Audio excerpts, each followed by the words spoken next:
30절 제가 한 번 더 읽어보면요, 또 미리 정하신 그들을 또한 부르시고 부르신 그들을 또한 의롭다 하시고 의롭다 하신 그들을 또한 영화롭게 하셨느니라.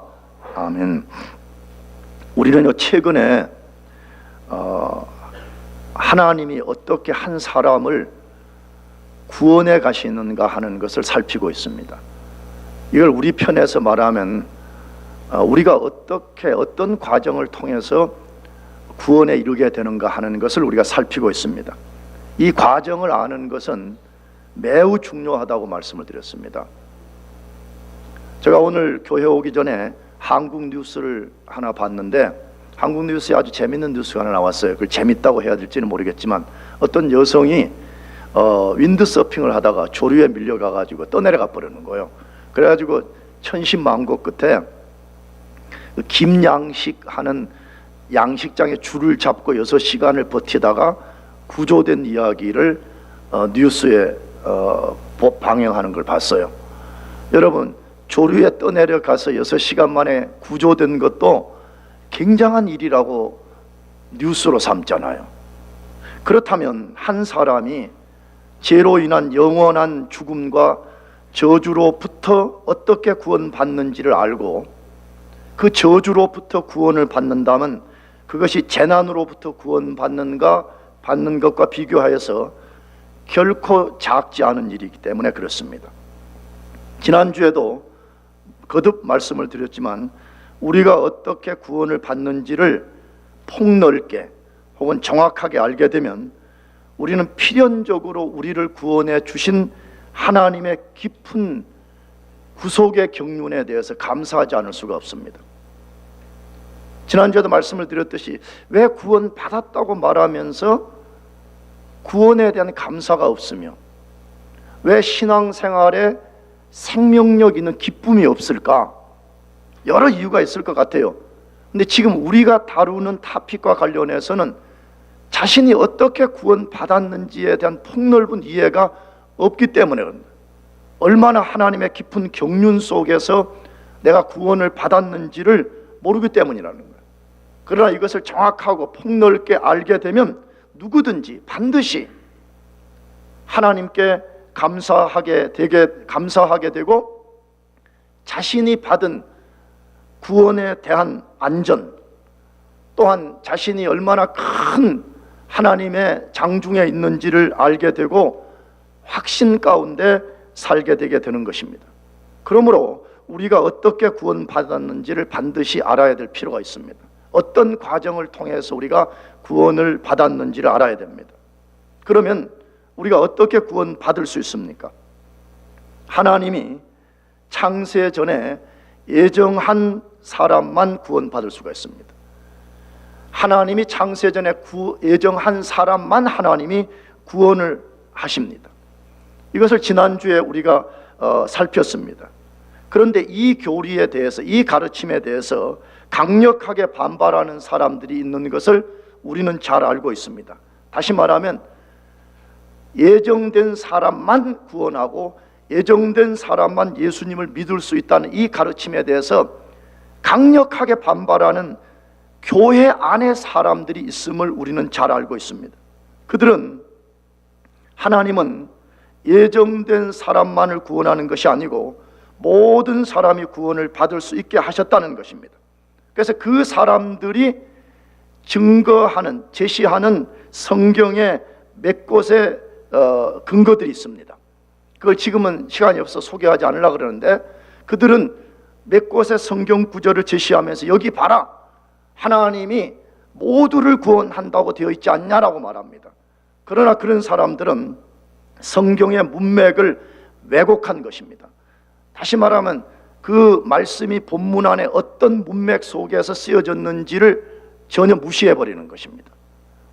나가서 그 사람들이 주장하는 것은 성경의 더 큰 빛, 다시 말하면 그들이 주장하는 것에 다른 성경의 더 큰 가르침의 빛에 의하면 그들의 주장은 틀린 것임이 명백합니다. 또한 그 사람들의 주장이 틀리다고 하는 근거는 하나님이 모든 사람을 구원받도록 하셨다면 왜 구원받지 못하고 지옥에 가는 사람들이 있는가에 대해서 그들은 대답하지 못합니다. 물론 그들의 대답이 있습니다. 그들이 하는 대답이 뭐냐 그러면, 그들은, 지옥에 가는 사람들은 스스로 하나님의 은혜를 거부했기 때문이라고 말합니다. 굉장히 인간적으로는 듣기가 좋은 내용입니다. 왜? 인간이 어떤 의지적 결정을 가지고 받아들일 수도 있고 받아들이지 않을 수도 있다고 하는, 인간을 굉장히 고양시키는 내용을 하기 때문에 그들의 주장이 되게 좋아 보입니다. 그러나 그들의 주장대로 하게 되면 하나님도 실패할 수 있다는 말이 되기 때문에 도저히 논리적으로 성립이 될 수 없는 주장인 것입니다.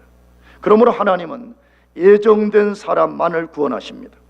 하나님은 예정한 사람을 단 한 사람도 예외 없이 다 알고 계시고, 그 사람들이 다 구원받을 때까지만 현재의 만물을 존재케 할 것이며, 그 예정된 사람의 수가 다 차면 하나님이 비로소 예수 그리스도를 이 세상에 보내서 세상을 심판하시고 구속을 완성시킬 것입니다. 그렇다면 어떻게 예정된 사람을 알 수 있냐 이거예요. 어떻게 우리가 예정된 사람을 알 수가 있죠? 우리 자신이 예정되었는지 예정되지 않았는지를 어떻게 알 수 있냐는 것입니다.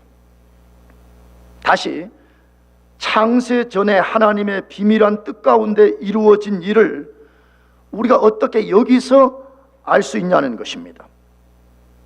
다시 한 번 더, 우리가 알듯이 예정된 사람이 태어날 때 창세 전에 예정된 사람이라고 몸에 어떤 특별한 표시를 갖고 태어나는 것이 아닙니다. 그렇다면 어떻게 예정되었다는 것을 알 수 있냐는 거예요. 내가 다시 한번 도전해요. 모태신앙이다. 아니, 그런 거 아니라니까. 그런 거 아니라니까. 자꾸 당신 어떻게 예수 믿었어요? 그러면 모태신앙이라고 자꾸 말하는 사람들이 있는데, 여러분, 성경적으로는 모태신앙이라는 것은 없습니다. 우리 모두는 어머니 뱃속에 태어날 때 우리는 아담으로부터 말미암은 그 죄 가운데 태어나고 있습니다. 믿습니까? 그러므로 그런 것들이 증거라고 말하지 않아요. 그렇다면 우리가 예정되었는지 안 되었는지를 어떻게 알 수 있냐는 것입니다. 성경이 그것을 알 수 있다고 분명하게 알려주고 있습니다. 예정된 사람은 어떤 특성을 갖고 있는지를 알려주고 있고, 나가서 그 특성대로 예정된 사람이 드러내는 특성의 방식을 통해서 우리를 구원한다고 성경이 말씀하고 있습니다. 그러면 예정된 사람을 아는 것과 구원하는 방법이 뭐냐 하는 것이에요. 예정된 사람 어떻게 알 수 있죠? 첫 번째로, 주님이 부르심을 통해서 드러내게 됩니다. 주님이 뭘 통해서요? 부르심 통해 가지고, 주님이 예정된 사람을 부르심을 통해서 그 사람이 예정되었는지 되지 않았는지를 드러내고, 그 사람이 예정되었다면 부르심을 통해서 그 사람을 구원하게 되는 것입니다. 우리가 창세전에 예정된 사람을 아는 유일한 방법은 딱 한 가지밖에 없습니다. 몇 가지밖에 없다고요? 한 가지밖에 없습니다. 어떤 사람이 하나님의 부르심에 대해서 어떻게 반응하는가를 통해서만 알 수 있습니다. 하나님이 우리를 불러요. 그때에 그 사람이 그 부르심에 어떻게 반응하는가를 통해서만 알 수 있습니다. 사람들은 하나님의 영원한 비밀 속에 이루어진 일을 창세의 시점으로 돌아가서 알기를 원합니다. 그러나 절대 알 수가 없습니다. 우리가 창세로 돌아갈 수가 없잖아요. 시간과 공간을 초월해서 돌아가서 알 수가 없기 때문에 절대 그런 식으로 누가 예정되었는가를 알려면 절대 알 수가 없는 것입니다. 그것을 알 수 있는 유일한 방법은 하나님의 부르심에 대해서 어떻게 반응하는가를 보는 것입니다. 그러면 하나님이 예정된 자를 어떤 방식으로 불러낼까요? 하나님이 어떤 방식으로 예정된 사람을 부르실까요? 그것은 성령과 복음입니다. 성령과 복음을 통해서 예정된 사람을 불러냅니다. 성령이 어떤 사람에게 복음을 들을 수 있는 기회를 만들어 주십니다. 이게 성령이 지금 이 시대 속에서 하시는 일이에요. 할렐루야. 그래서 예정된 사람이 우리는 누군지 모르지만 지금 성령이 이 땅 가운데 일하시면서 예정된 사람들에게 복음을 듣도록 만드는 것이에요. 그래서 여러분들 가운데 혹시 예수님을 아직 믿고 구원받지 않은 사람이 있다면 어쩌면 지금 성령님이 여러분들에게 복음을 듣도록 기회를 만들어 주신 것인지도 몰라요. 그러므로 교회 나온다고 지금 다 구원받은 사람이 아니지만 구원받을 가능성이 굉장히 높은 사람들이에요. 왜? 우리가 알지만 교회도 안 나오면 복음을 듣기가 어렵잖아요. 물론 꼭 교회 아니어도 사람들을 통해서 복음을 들을 수는 있습니다. 그러나 교회 나와서 체계적이고 그 다음에 지속적으로 들을 확률이 굉장히 떨어지잖아요. 그러므로 교회 나와서 복음을 듣게 되는 것이 성령의 역사 가운데 있음을 우리가 믿어야 되는 것입니다. 그런데 성령은 특별한 경우에는 우리 인간의 생각을 훨씬 초월해서 역사합니다. 다시 말하면 전혀 복음이 뭔지도 몰라요. 예수님이 누군지도 모르고 사는 사람들이 허다하게 많아요. 그런데 성령의 특별한 역사를 통해 가지고 어떤 사람 마음속에 하나님에 대해서 알고 싶은 마음이 생기는 거예요.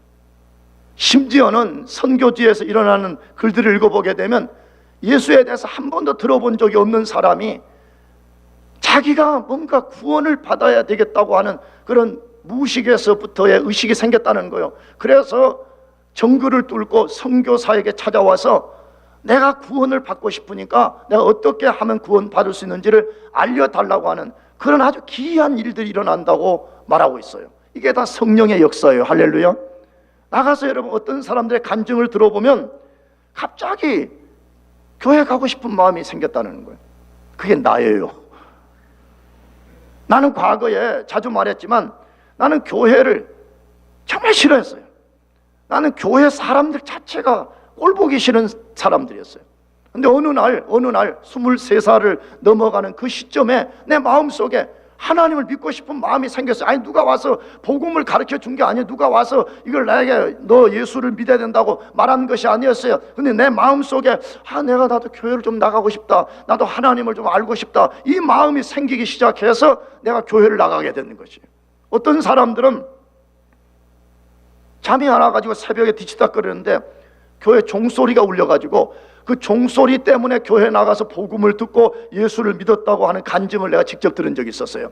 매우 이례적인 일이 틀림없습니다. 성령은 이런 것을 주도적으로 하진 않습니다. 그러나 성령께서 때로는 이런 방식을 통해서 사람들이 복음을 듣게 만들고 구원 얻게 만드는 것입니다.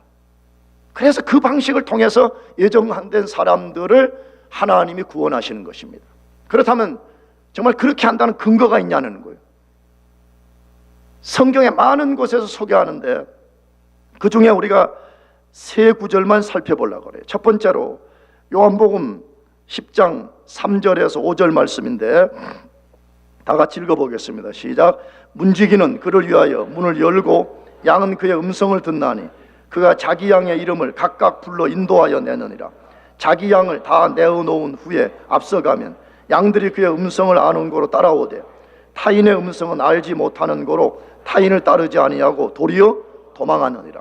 제가 언젠가도 이 구절을 한번 인용하면서 설명했는데 이것은 예정된 사람을 부르신다는 성경의 가장 중요한 성경 구절이에요. 근데 이 말씀을 이해하려면 뭐 그렇게 어려운 말씀은 아니지만 이스라엘 팔레스틴 문화를 이해해야 된다 그랬잖아요. 그 당시에 양치는 사람들이 각각 자기들의 양우리가 있는 게 아니에요. 가난한 시절이니까. 그러니까 동네에다가 큰 양우리 하나를 만들어 놓고 밤 되면 일이나 이런 사나운 짐승들로부터 양을 보호하기 위해서 동네 사람 양을 다 갖다 한 곳에 넣어 놓는 거예요. 그래서 날이 밝으면 이제 양 주인들이 와가지고 양문을 열고 양을 밖으로 다 끌어내는 거예요. 다 섞여 있잖아요. 그때 주인이 소리를 내면서 자기 양을 부르는 거예요. 그때의 그 주인의 양은 주인의 음성을 듣고 따라가지만 그 주인에게 속하지 않은 양은 주인의 음성을 듣고 오히려 뭐 한다고요? 도망가 버린다고 말하는 거예요. 여러분 이것이 바로 지금 예정된 사람을 하나님이 부르시는 방식이라고 말하는 거예요. 내가 뒤에서 다루겠지만 왜 똑같은 복음을 듣는데 어떤 사람들은 예수 앞에 나와서 자기 존재에 무릎을 꿇어요. 근데 어떤 사람은 복음을 저항하는 거예요. 왜 똑같은 복음을 듣는데 그러냐는 거예요. 왜 똑같은 시간에 똑같이 성령의 역사 속에 있는데 어떤 사람은 복음을 저항하냐는 것이에요. 지금 성경이 말하잖아요. 구원받지 예정되지 않은 사람은, 하나님의 양이 아닌 사람은 하나님의 음성을 듣게 될 때에 하나님의 복음을 통해서 그 사람을 부를 때 오히려 뛰쳐나가 버린다고 성경이 아주 분명하게 말씀합니다. 그러나 그 주인에게 속한 양, 하나님이 예정한 사람은 예수 그리스도의 복음을 듣고 나오게 된다는 거예요. 할렐루야. 여러분, 이것이 성경의 가르침이에요. 또 하나의 성경 구절은 우리가 오늘 읽은 로마서 8장 30절 말씀인데 같이 읽어보겠습니다. 시작. 또 미리 정하신 그들을, 부르신 그들을 또한 의롭다 하시고 의롭다 하신 그들을 또한 영화롭게 하셨느니라. 여러분, 이것은 우리 인간을 하나님이 어떻게 구원하시는지를 완벽하게 보여주는 내용이에요. 어떤 과정을 통해서 인간을 영광의 세계까지 들어가게 하는가를 보여주는 거죠. 근데 뭐라고 되어 있어요? 또 미리 뭐 하시고 정하신 그들을, 미리 뭐 했다고요? 이 말이 예정이라는 말이에요. 프리데스티네이션 했다는 거예요. 이게 선택이라는 말이에요. 하나님이 창세전에 구원할 자를 미리 정하시고 그 다음 뭐 했죠? 또한 뭐 하시고 부르시고 그랬어요. 여러분, 하나님 반드시 예정된 사람만 불러요. 할렐루야. 예정된 사람만 부름받게 되고 예정된 사람만을 의롭게 만드시고 예정된 사람만을 하나님이 영화롭게 만든다고 성경에 아주 분명하게 말씀하고 있어요. 마지막으로 데살로니가 후서 2장 13절에서 14절 말씀을 같이 읽어보겠습니다. 시작. 주의 사랑하시는 형제들아, 우리가 항상 너희를 위하여 마땅히 하나님께 감사할 것은 하나님이 처음부터 너희를 택하사 성령의 거룩하게 하심과 진리를 믿음으로 구원을 얻게 하심이니, 이를 위하여 우리 복음으로 너희를 부르사 우리 주 예수 그리스도의 영광을 얻게 하려 하심이니라. 그 13절 내용이 하나님의 디자인을 먼저 말씀하신 다음에 14절에 이를 위하여, 예정된 사람을 하나님이 구원하기 위해서 뭐 하신다고요? 우리 복음으로 너희를 뭐 했다? 불렀다 그래요. 우리 복음으로 너희를 불렀다라고 말씀하는 것이에요. 그러므로 하나님은 지금도 창세전에 예정한 사람을 복음으로 부르시는 것을 믿으시기 바랍니다. 아무도 불러주지 않으시면 구원받을 수가 없는 것입니다. 성경은 아주 분명하게 말씀합니다. 하나님이 우리를 불러주실 때만이 우리가 예수 믿어 구원받을 수 있습니다. 여러분이 만약에 예수님을 믿는 것이 확실하다면 하나님이 여러분을 부르셨기 때문에 믿을 수 있는 것을 믿으시기 바랍니다. 절대로 믿을 수 없어요. 교회는 나올 수 있지만 예수는 믿을 수 없어요. 교회는 나올 수 있지만 영혼이 거듭나서 구원받을 수가 없어요.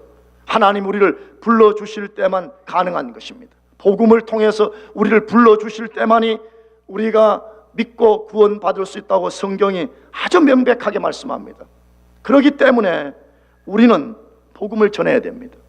뭘 전해야 된다고요? 복음을 전해야 되는 것이에요. 이 사실 때문에 교회가 오히려 복음을 더 전해야 되는 것입니다. 이 가르침에 대해서 극단적인 사람들은 반발합니다. 아니, 하나님이 그럼 다 예정을 하셨고 예정한 사람은 한 사람도 빠지지 않고 다 부르신다면 우리가 굳이 전도할 필요가 뭐가 있냐라고 저항을 해요. 그걸 극단적 하이퍼 칼비니즘이라고 부르긴 하는데, 신약에서 하나님이 다 하실 건데 우리가 할 것이 뭐가 있냐라며 하나님이 다 하신다는 거예요. 그러나 성경은 그 반대로 가르칩니다. 왜 반대로 가르치죠? 누가 예정되었는지를 모르기 때문에 복음을 전해야 된다는 것이에요. 누가 예정된지 모르니까 우리가 나가서 담대하게 복음을 전하게 될 때에 하나님의 선택을 받은 사람들이 복음을 듣고 주 앞으로 나오기 때문에 우리가 복음을 전해야 된다는 거예요. 믿습니까? 이것이 하나님이 정한 방식이라고 성경이 분명하게 말씀을 해요. 고린도전서 1장 21절을 다 같이 읽어보겠습니다. 시작. 하나님의 지혜에 있어서 하나님을 알지 못하는 거로 하나님께서 전도에 미련한 것으로 믿는 자들을 구원하시기를 기뻐하셨도다. 할렐루야. 하나님이 자신의 구원의 지혜, 구원의 방식을 이 세상에 드러내는데 인간들은 그거 미련하게 생각한다는 거예요. 가서 복음을 전하고 예수 믿으세요. 예수님 당신의 십자가에 죽으셨습니다. 이러한 전도의 방식이 세상 사람들이 볼 때는 되게 미련한 것으로 보여진다는 거예요. 그럼 그 사람들이 기대는 뭐라는 거예요? 언젠가 말씀드렸지만 하늘에서 하나님이 나타나셔가지고 하나님을 보여주든지 아니면 하늘에 기적을 쫙 나타나든지 이런 방식으로 하면 사람들이 믿을 것 아니에요. 근데 왜 그 미련하게 가서 뭐 예수님이 2000년 전에 당신의 십자가에 죽으셨습니다, 왜 그런 식으로 하냐 이거예요. 사람들이 볼 때는 매우 미련하게 보인다는 거예요. 근데 하나님은 그 방식을 선택했다는 거예요. 여러분 왜 그랬을까요? 우리가 봐도 그러잖아요. 그냥 단순한 상식으로는 하나님이 기적을 확 보여주면 훨씬 나을 것 같잖아요. 근데 왜 가서 예수님이 당신을 위해 죽으셨습니다, 당신의 죄 씻음을 위해서는 예수가 필요합니다, 왜 이 복음을 전해야 되냐 이거예요. 여러분 구원이라는 말이 무슨 말이에요? 여러분 구원받는다는 것은 내가 단순히 죄에서 건짐을 받아서 이제 내 마음대로 산다는 말이 아니에요. 그 저주의 자리에서 우리를 구원한 목적은 하나님께 순종하는 것입니다. 할렐루야. 근데 여러분 잘 보세요. 어떤 사람이 복음의 논리를 이해하지 못하고 왜 예수가 십자가에 죽으셨으며 나를 왜 죄 가운데 건져냈는지를 이해하지 못하는 사람들은 그냥 예수 믿는 게 세상에서 부자 되는 것, 세상에서 자기 욕망을 성취하는 것. 여러분 그런 사람들 천국에 데려가면 어떻게 되겠어요? 또 천국 가서 하나님을 저항하고 반역할 것이 불을 보듯이 뻔한 거잖아요. 그러므로 복음을 우리에게 설명해 주는 거예요. 왜 예수가 십자가에 죽었느냐? 그건 과거에 너가 불순종으로 하나님을 저항하고 반역하던 삶을 살아서 영원한 저주에 떨어졌는데 예수님이 대신 형벌을 받으시고 너를 건져준 목적은 너가 이제부터는 하나님께 순종하는 백성으로 살라, 이것 때문이라는 거예요. 그래서 가서 복음을 전하라고 말하는 거예요. 그런데 놀라운 것은 인간이 볼 때 이 전도가 아주 미련하게 보여도 하나님이 예정된 사람은 이 복음을 듣고 주 앞으로 나온다는 게, 할렐루야. 그래서 이게 말씀의 능력인 것이에요. 이따가 내가 뒤에 다루겠지만 우리가 이것을 하게 될 때 성령의 역사로 영혼을 구원하는 역사가 일어나게 되는 거예요. 아무리 우리가 논리를 다 펴고 증거를 드러내도 사람들은 좀처럼 믿지 않아요. 그러나 우리가 단순하게 주의 복음을 전할 때에 성령의 역사로 영혼들이 구원받는 역사가 일어나게 되는 것이에요. 그러므로 여러분들이 복음을 듣고 구원받은 것이 분명하다면 여러분들이 들은 그 복음을 전하기를 축복합니다. 가서 전해요. 나이스하고 관용적이라는 말을 듣기 위해서 랩과 학교에서 자기 자신이 예수 믿는다는 걸 숨겨버리고 주변 사람들이 믿는지 안 믿는지도 물어보지도 않고 다니는 그런 무책임한 그리스도인들이 어디에 있어요? 하나님 왜 여러분들을 펜스테이트와 스테이트 칼리지에 왜 살게 하시는 거예요? 돈 많이 벌라고? 부자 되라고? 그래서 교회 헌금 많이 하라고? 여러분 하나님 그런 걸 원하지 않아요. 하나님은 원래 부자예요. 믿습니까? 왜 아멘이 없어요? 하나님 원래 우주가 하나님의 것이에요. 믿습니까? 천산의 생축이 다 내 것이라고 주님이 선포하셨잖아요. 그렇다면 우리를 왜 여기 살게 하시는 거예요?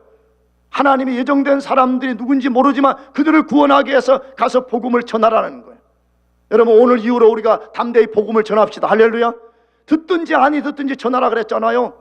가서 말씀을 전합시다. 가서 하나님은 살아계시고 하나님이 당신을 구원하기 위해서 하나님의 아들 예수 그리스도를 십자가에 죽였습니다. 여러분 대신해서 저주를 받게 만들었습니다. 여러분이 예수를 믿으면 구원 얻게 됩니다 하는 이 복음을 담대히 전하기를 축복합니다. 두 번째로 예정된 사람을 아는 것과 구원하는 방식이 뭐냐 하는 것이에요. 그것은 효과적 부르심을 통해서 구원합니다. 효과적 혹은 다른 말은 유효적 부르심을 통해서 구원합니다. 효과적 부르심이라는 이 말이 무슨 뜻인지를 정확하게 알려면 우리가 이 질문을 해보는 것이 필요해요. 무슨 질문이냐? 왜 복음을 똑같이 들은 사람 중에 어떤 사람은 믿고 어떤 사람은 무시하거나 저항하냐는 거예요. 놀랍지 않아요? 아니 나도 여기서 오랫동안 목회를 하면서 똑같은 대학생들, 똑같은 젊은이들에게 복음을 전하는데 놀라워요. 어떤 사람은 구원받고 어떤 사람은 은혜 받았다고 하는데 어떤 사람은 진짜 뛰쳐나가버린 사람이 있어요. 여기 어떤 사람이 내가 창세기 1장을 강해할 때에 만물은 진화된 것이 아니고 하나님이 창조했다는 이 이론을 내가 가르칠 때에 한국에서 가장 뛰어난 학교라고 지칭된 그 학교 학생이 뛰쳐나가 버렸어요. 실제적으로. 왜? 수년 동안 초등학교 때부터 대학교, 대학원 박사가 돼가지고 살 때까지 진화론의 세계관에 갇혀 있다가 어느 날 갑자기 진화론은 거짓이요 창조론만이 진리라고 말하니까 그 말을 듣고 뛰쳐나가 버리는 거예요. 놀랍지 않아요? 아니, 내가 이쪽 사람에게는 창조론을 설교하고 이쪽 사람은 진화론을 설교한 게 아니야. 똑같은 창조론을 설교했는데 어떤 사람들은 그 말씀을 듣고 은혜 받고 구원받는가 하면 어떤 사람들은 뛰쳐나가 버리는 거예요. 왜 그러는 거죠? 왜 똑같은 복음을 듣고 어떤 사람은 구원받고 어떤 사람은 저항하냐는 것이에요. 복음이 효과적이지 않아서일까요? 다시 말하면 복음이 한 사람을 구원할 능력이 부족해서 그런 것입니까?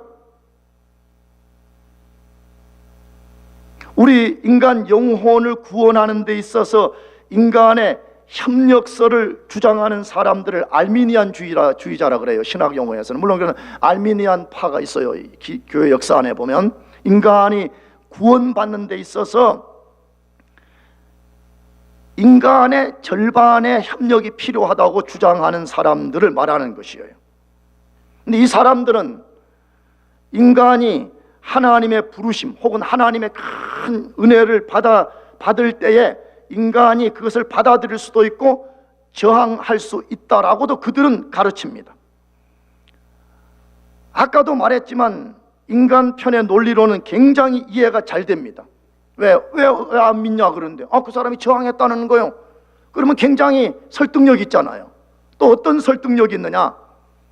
하나님이 창세전에 예정된 자와 유기한 자를 정했다는 하나님의 불공평하다는 비난을 잠재울 수 있기 때문에 그들은 이 교리가 맞다고 주장을 하는 것입니다. 그러면 잘 생각해 보세요. 그런 사람들의 이론이 맞는 것처럼 보이지만 그런 사람들은 하나님의 부르심과 은혜가 어떤 것인지를 정확하게 이해하지 못하는 사람들입니다. 우리가 알듯이 하나님이 말씀하거나 하나님이 한번 명령을 바라시면 어떤 것도 어떤 사람도 거부할 수 없습니다. 믿습니까? 이걸 신학용어는 불가항력적 은혜라 그래요. 하나님이 우리에게 은혜를 퍼부으셔서 그 영혼을 구원하기로 결정했다 그러면 그 은혜를 누구도 저항할 수 없다 이거예요. 그 은혜를 거부할 수 없다 이거예요. 그 은혜를 반박할 수 없다 이걸 말하는 것이에요. 성경은 그걸 말해요. 하나님이 우리를 부르시거나 하나님 우리 은혜를 퍼부으시면 절대 우리 인간은 항거할 수 없다는 것입니다. 근거가 뭐지요? 여러분 창세기 1장을 펴보면 하나님이 천지를 창조하실 때 가라사대 빛이 있으라 명령하시면 반드시 빛이 있습니다. 할렐루야. 하나님 말씀하시면 반드시 그대로 됩니다. 누가복음 11장에 돌아오게 되면 예수님이 하나님이신 예수님이 죽은 나사로를 향해서 나사로야 나오라 명령을 내렸습니다. 그때의 성경을 보면 이미 나사로가 죽은 지 사흘이나 돼서 육체가 썩어서 냄새가 났다 그래 있어요. 여러분 진짜 죽은 시체를 본 적 있어요? 시체가 썩어가는 냄새를 맡아본 적 있어요? 저는 보았고 저는 맡아봤기 때문에 사람이 죽어서 시체가 썩는다는 것이 무엇인지를 너무 잘 알고 있습니다. 이미 완전히 죽어버렸습니다. 근데 예수님이 나사로야 나오라고 명령을 내렸을 때에 나사로가 걸어 나왔다고 성경이 말씀하고 있습니다. 왜 그런 거죠? 왜 하나님이 명령하시면 어떤 것도 저항할 수 없고 반드시 그 명령과 은혜에 반응하지 않으면 안 되냐는 것이에요. 뭐 때문이에요? 하나님의 능력 때문입니다. 말씀의 권세 때문입니다. 하나님의 말씀과 하나님 그분은 우리 인간이 저항할 수 없는 전능한 능력을 갖고 계신 분이다. 믿습니까? 그렇기 때문에 말씀하면 저항할 수 없이 모든 것이 하나님 말씀 앞에 순복할 수밖에 없는 것입니다.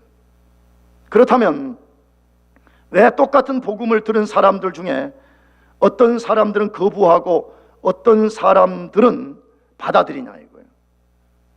왜 그럴까요?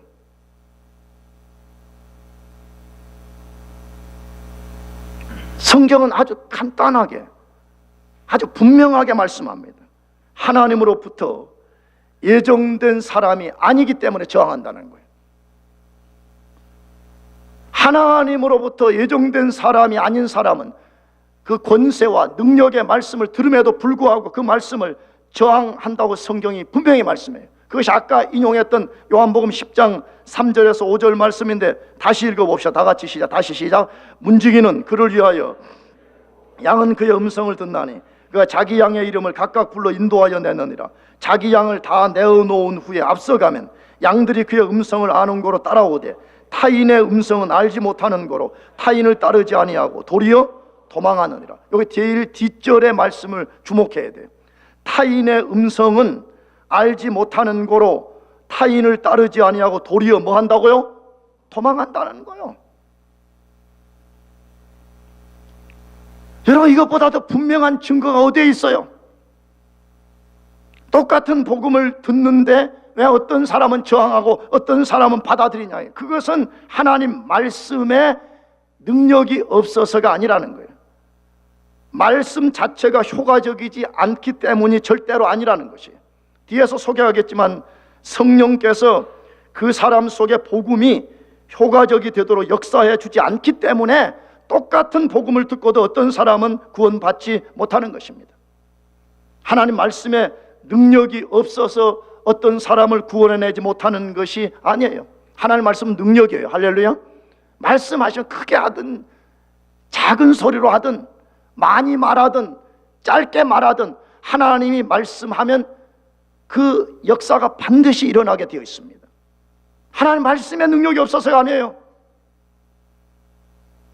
그것을 이사야서 55장 11절에 말씀해요. 다 같이 읽어보겠습니다. 시작. 내 입에서 나가는 말도 헛되이 내게로 돌아오지 아니하고 나의 뜻을 이루며 나의 명하여 보낸 일에 형통하리로다. 하나님 말씀은 반드시 그 입에서 나가면 그 뜻을 이루시는 것을 믿으시길 바랍니다. 반드시 이루어내요.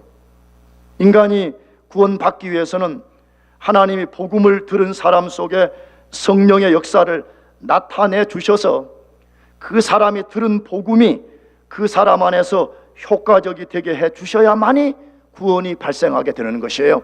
그러므로 구원이라는 것은 단순히 침이 바꾼 게 아니라고 내가 자주 말씀드려요. 그냥 내가 불교 신자였는데 기독교로 바꿨다, 그런 개념이 아니에요. 내가 그냥 교회를 나의 좀 좋은 정서 함양을 위해서 종교를 택했다, 그런 개념이 절대로 아니에요. 하나님의 성령이 그 사람 속에 놀라운 일을 만들어 주셔서 복음을 수납하게 만들고 그 복음을 믿을 때에 그 사람의 존재가 바뀌고 그 사람이 구원 얻는 역사가 일어나게 되는 것입니다. 그러므로 우리의 구원은 철저히 하나님의 단독 사역입니다. 할렐루야. 우리의 도움이 하나도 필요가 없어요. 구원에 관련해서는 우리의 도움이 단 하나도 필요가 없어요. 하나님이 주권을 가지시고 하나님이 홀로 우리 구원을 주도해 가시는 것입니다. 그러면 혹시 여러분 속에도 그럼 우리 아무것도 할 게 없어요. 할 게 없다니까요. 우리가 할 것이, 구원에 있어서는. 만일에 우리가 할 것이 굳이 꼭 하나를 우리가 정하라 한다면 우리가 딱 할 것은 하나밖에 없습니다. 하나님 앞에 자비를 구하는 것밖에 없어요. 뭘 구하는 거라고요? 자비를 구하는 거예요. 하나님, 내 영혼을 구원해 주십시오. 여러분, 사람들은요 착각합니다. 엄청 크게 착각합니다. 자기가 아무 때나 결정만 하면 구원을 받을 수 있다고 생각합니다. 절대 그렇지 않습니다. 여러분, 우리가 구원 받으려면 하나님이 자비를 베풀어 주셔야만 되는 것을 믿으시기 바랍니다. 그러므로 우리 자신이 구원받기 위해서는 하나님께 자비를 구해야 되고요, 여러분들이 혹시 다른 사람에게 복음을 전해서 그 사람이 구원 얻기를 원한다면 복음을 단순히 던지는 것으로만 끝나면 안 됩니다. 기도를 통해서 하나님, 그 사람의 영혼에 자비를 베푸시고 성령의 역사로 내가 전한 복음이 그 사람 속에 효과적이 될 수 있게 해주십시오. 기도하는 것이 굉장히 필요한 거예요. 할렐루야. 그러므로 혹시 여러분의 목원들 중에 아니면 여러분의 가족들 중에서 예수 안 믿는 사람들이 있다면 그냥 여기서 마음만 졸이고 있으면 안 돼요. 방학 때 가가지고 담대하게 복음을 전해요. 쫓겨날 각오를 하고. 왜 못하지? 동현이 다른 거는 쫓겨났으면서. 아빠한테 전해. 할렐루야. 전해서 쫓겨나면 미국으로 다시 와. 내가 받아줄게. 무슨 알겠지? 그것 때문에 쫓겨나서 만약에 갈 데가 없다고 하면 내가 동영이 너를 킵해 주겠어요. 우리 교회가 너를 서포트하겠어. 할렐루야. 물론 재직회를 통과해야 되지만. 그리고 기도를 해. 하나님 자비를 베푸시고 성령의 역사로 내가 전한 복음이 내 아버지 속에, 내 어머니 속에, 내 누이 속에, 내 형제 속에 효과적이 될 수 있게 해달라고 기도하는 것이 우리가 할 수 있는 유일한 길이에요. 마지막 세 번째로 예정된 사람 어떻게 하면 어떻게 구원받는가 하는 것인데, 하나님이 특별한 것을 만들어 주심을 통해서 구원하게 됩니다. 하나님이 예정된 사람 속에 특별한 것들을 만들어 주심을 통해서 구원합니다. 하나님이 창세전에 예정된 사람을 부르실 때 동시적으로 그 사람 안에 특별한 일을 만들어 주십니다. 그리고 그 특별한 것 때문에 그 사람이 복음을 믿게 되고 복음을 믿을 때에 구원을 얻을 수 있게 해주십니다. 이 특별한 것이 앞에서 소개한 효과적 부르심의 내용입니다. 인간은 절대로 하나님이 특별한 일을 행해주지 않으시면 복음을 믿을 수 없습니다. 그냥 단순히 봐도 그렇잖아요. 아까도 말했죠. 왜 나는 안 믿어지냐는 거예요. 믿고 싶은데 왜 안 믿어지냐는 거예요. 아니 믿고 싶은데 안 믿어지는 거 어떻게 강요를 하겠어요. 내가 간혹에 목자들이 나한테 와서 그런 피드백을 줘요. 우리 목원 중에 믿고 싶은데 안 믿어진대요. 그러면 내가 옛날 같으면 데리고 나와, 한 대 내가 때려줘서 믿게 만들게, 이러고 싶은데 그런다고 믿어지는 게 아니잖아요. 그게 아니 안 믿어지는 걸 어떻게 그걸 강제로 믿어 막 이렇게 밥 사준다고 되는 게 아니에요. 그것은 안 믿어지는 건 안 믿어지고 믿어지는 건 믿어지는 거예요. 그럼 왜 와서 교회와 성경 공부도 하고 설교도 듣는데 왜 그것이 안 믿어지냐는 것이에요.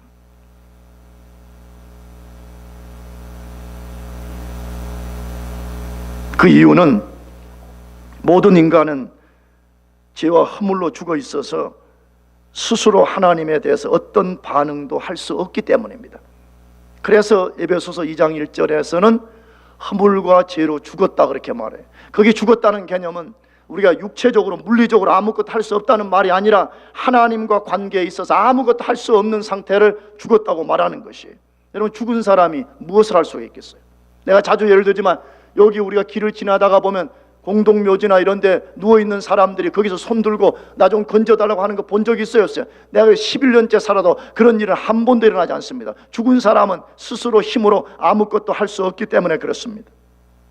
나가서 죄로 인해서 마음이 돌멩이보다 더 단단해져 있어서 스스로 복음을 수용할 수 없기 때문에 그렇습니다. 여러분, 착각하면 안 돼요.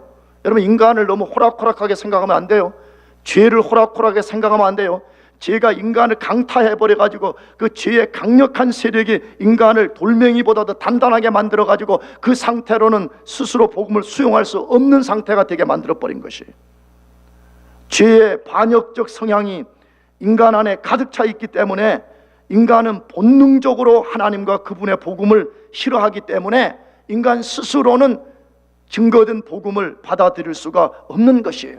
그렇기 때문에 하나님께서 그 사람이 복음을 받아들이고 복음을 믿을 수 있도록 특별한 일을 해 주셔야만 되는 것입니다. 그렇다면 왜 하나님이 예정된 사람 속에 특별한 일을 해 주셔야 되는지를 우리가 좀 더 구체적으로 살펴보려고 그래요. 그것을 잘 알 수 있게 하는 성경이 로마서 1장 20절 말씀이에요. 로마서 1장 20절 말씀을 다 같이 한번 읽어보겠습니다. 시작. 창세로부터 것들 곧 그의 영원하신 능력과 신성이 그 만드신 만물에 분명히 보여 알게 되나니 그러므로 저희가 핑계치 못할지니라.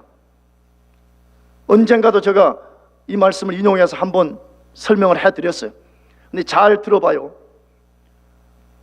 창세로부터 그의 보이지 아니하는 것들, 하나님을 눈에 볼 수는 없지만 물리적으로 하나님이 가진 신성에 대한 것, 곧 그의 영원하신 능력과 신성이 그 만드신 만물에 분명히 보여 알게 되나니 그러므로 저희가 뭐 하지 못한다?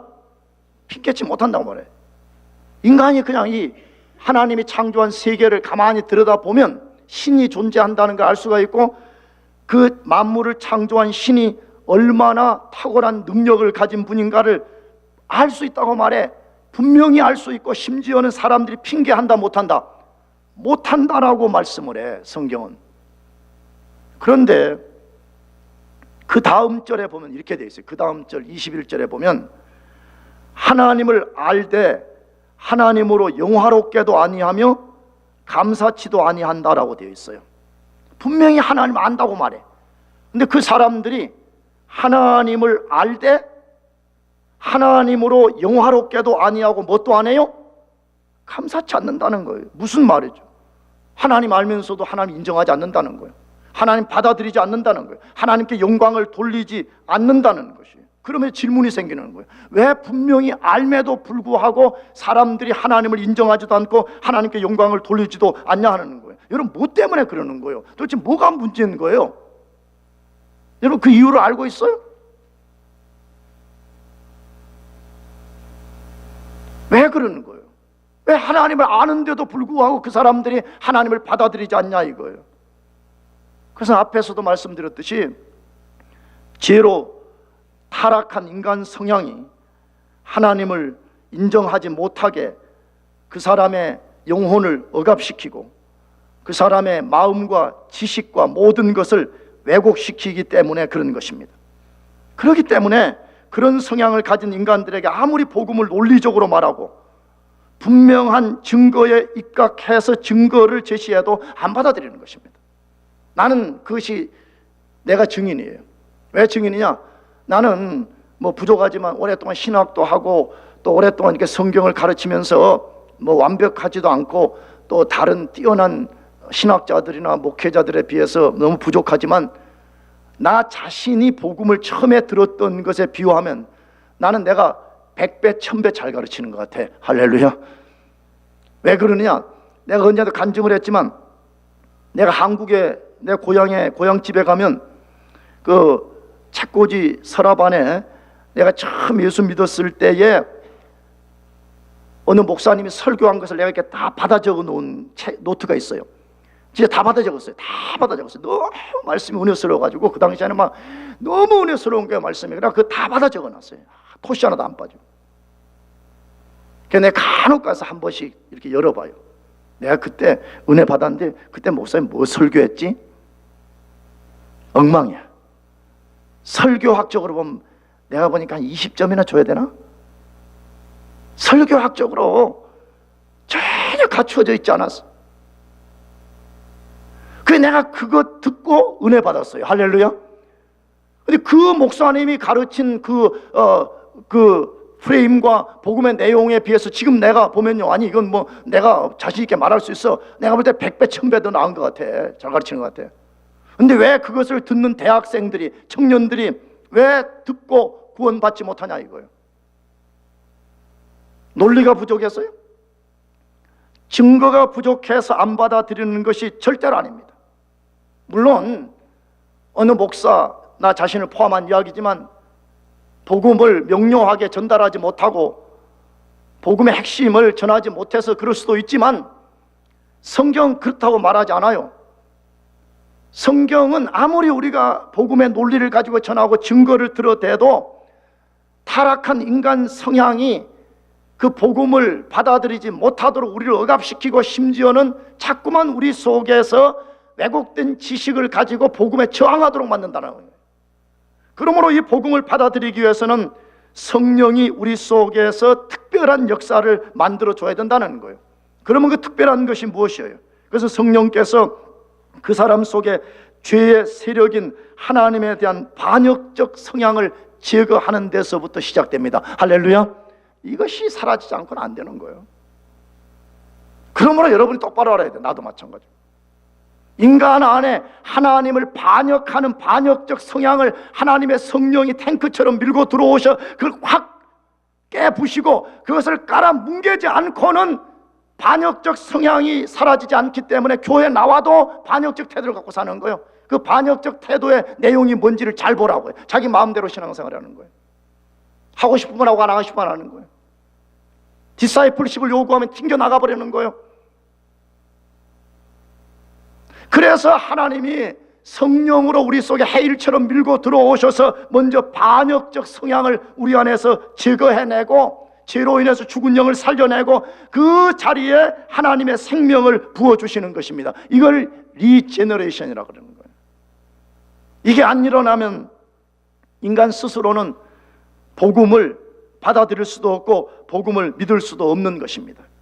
하나님이 우리 속에 특별한 일을 만들어 주실 때에 하나님에 대한 새로운 지식을 갖게 되고 그분의 아들이 십자가에서 어떤 일을 해 주셨는지에 대한 고귀함을 알게 되고 그 복음의 감미로움을 깨닫기 시작하게 되기 때문에 그때부터 사람들의 눈빛이 달라지게 되고 내가 그동안에 그토록 업신여겼던 하나님, 내가 무시했던 복음이 내 인생의 가장 귀중한 것이라는 것을 깨닫게 되고 거기에 내 삶의 모든 가치 우선을 두게 되는 것이에요. 할렐루야. 여러분, 그 변화될 수밖에 없는 거예요. 그런 사람들은 변화되지 말라 그래도 그런 사람들은 반드시 변화를 드러내게 되는 것이에요. 그래서 성경 여러 곳에서 성령님이 그런 일을 하신다라고 말씀해. 성령님이 그런 일을 해 주셔야만이 진짜 구원이 발생한다고 말해. 그 중에 한 구절만 읽어보려고 그래요. 에스겔서 36장 26절에서 27절을 다 같이 읽어보겠습니다. 시작. 또 새 영을 너희에게 주되 너희 육신에서 굳은 마음을 제하고 부드러운 마음을 줄 것이며 또 내 신을 너희 속에 두어 너희로 내 율례를 행하게 하리니 너희가 내 규례를 지켜 행할지니라. 이것은 하나님이 에스겔 선지자를 통해 가지고 앞으로 장차 성령님이 이 세상 가운데 임하시면 성령님이 어떤 일을 해 주실 것인가에 대한 새 언약을 약속한 내용이에요. 새 언약. 근데 새 언약의 내용이 뭐지요? 새 영을 너희에게 주어서 너희 육신의 굳은 마음을 제하고 어떤 마음 준다고요? 부드러운 마음을 준다는 거예요. 여러분, 이 마음은 문자적 지금 내용이 아니지요. 죄로 인해서 돌멩이처럼 단단해져 버린 우리의 마음, 죄로 인해 죽어버린 우리 영혼을 다시 살리고 죄 때문에 상처 나가지고 딱정이가 져가지고 더덕더덕된 이것들 완전히 새롭게 해서 이게 새살이 돋아나게 해서 새로운 삶을 살게 만들어주겠다는 약속 아니에요? 여러분, 성령만이 우리의 죽은 영을 살리고 반역적 성향을 새롭게 할 수 있는 것을 믿으시길 바랍니다. 이거 외에는 없어요. 이거 외에는 소망이 없어요. 그렇기 때문에 복음이 필요한 것이고 성령이 필요한 것이에요. 여러분, 왜 인간은 하나님의 부르심이 없이는 구원받을 수 없는 것인지를 조금 더 이해할 수 있었어요?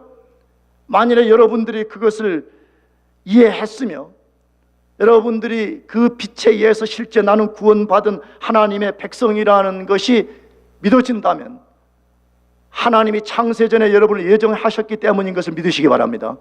하나님이 여러분들을 부르셨기 때문에 그것이 가능한 것임을 믿으시길 바랍니다. 그러나 혹시 우리 가운데 아직 나는 믿어지지 않아요, 나는 아직 예수님이 믿어지지 않아요, 그런 사람들이 있다면 여러분, 자비를 구해요. 내가 언제든지 선택하며 믿을 수 있다, 그건 거짓된 개념인 것이에요. 하나님 나에게도 자비를 베풀어 주셔서 내 안에 반역적 성향을 제거해 주시고 내가 예수님을 믿고 내가 예수님 안에서 새로운 생명을 갖고 살 수 있도록 자비를 베풀어 달라고 기도함으로써 우리 모두가 구원받고 우리 모두가 하나님의 백성으로 살아가기를 축복합니다. 기도하겠습니다. 여러분, 자리에서 같이 일어나셔서 우리 같이 한 2, 3분 기도하십시다. 예수님이 믿어지고 구원받은 사람들은 우리 자신들이 구원받은 것이 얼마나 하나님의 놀라운 경륜과 섭리 속에 된 것인지를 기억하고 하나님, 내 영혼 구원해 주셔서 감사합니다. 남은 생애 동안 오직 나를 구원하신 그 목적에 합당한 삶을 살겠사오니 나를 인도해 달라고 기도하고 혹시나